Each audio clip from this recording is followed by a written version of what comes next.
Your breath is one of the easiest ways to manipulate your relaxation response. It's a free thing that can be done anytime, anywhere, regardless of place or conditions you find yourself in. It's kind of like your secret off switch.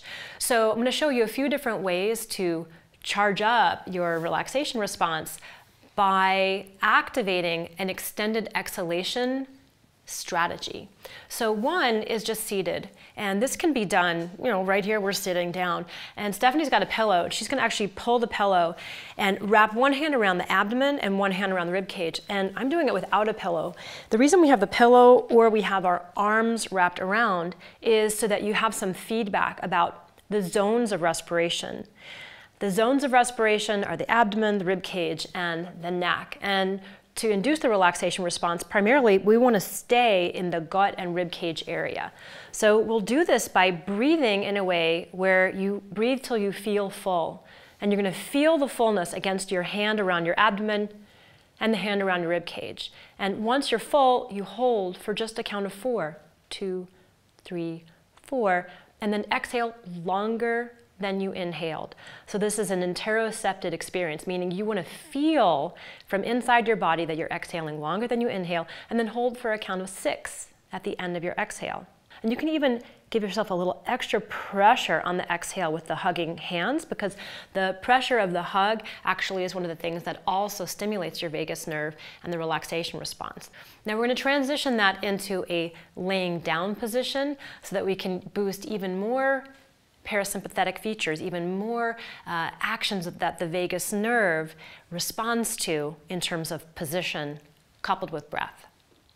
G is for ground, gravity, and good times. And the good times is that as soon as you recline, the sympathetic tone in your body just changes, meaning your muscles no longer have to keep you upright. And so it induces a next level of depth for your relaxation response. The vagus nerve loves this. And so if we couple our ground lying with a relaxation strategy breath, we are going to really induce, double down on a relaxation response. So Stephanie's laying face down so that she can feel her abdomen and rib cage pressing against the floor. And I'm laying on my back so that the back of my rib cage and the back of my abdomen can feel the floor, and I'm adding pressure with my hands. Now you can also do what Stephanie's doing by laying, with a pillow underneath your chest and abdomen, or even a couple of Coregeous balls, but we're just showing the bare bones basic here. And the breath strategy is that you inhale for a count of 6, and you can try to sense your own heartbeat as the metronome for this. Hold for 4 heartbeats. Exhale for 8, so your exhale now is longer than your inhale. And at the end of your exhale, experience a breath hold for 4 counts. Then you do that again. Inhale for 6, 5, 4, 3, 2, 1. Hold for 4, 3, 2, 1. Exhale for 8, 7, 6, 5, 4, 3, 2, 1, and hold for 4, 3, 2, 1. And you want to continue this circuit, and if you feel like, oh, I have more breath capacity than this, then expand the parameters of the breath. And what you really want to double down on is the length of your exhale and the pause after exhale. The more you can expand that duration, the more you're going to stimulate the vagus, and this is going to send you into the depths of a parasympathetic response. I'm going to show you one more modification that expands your relaxation response to even greater depth. So finally, to maximize our relaxation breath, not only are we going to be on a recline, but we're going to be partially inclined.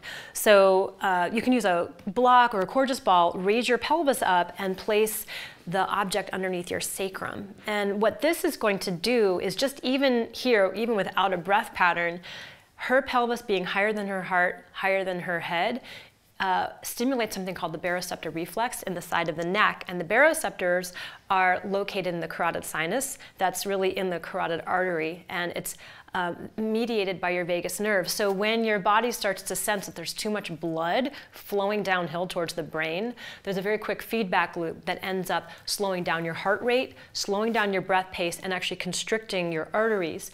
And this induces the relaxation response. So we'll couple this with a breath practice. And the breath practice is this. You want to inhale till you're full, just like we did in the first section when we were sitting. Once you're full, swallow, which also stimulates the vagus. Then exhale for longer than you inhaled.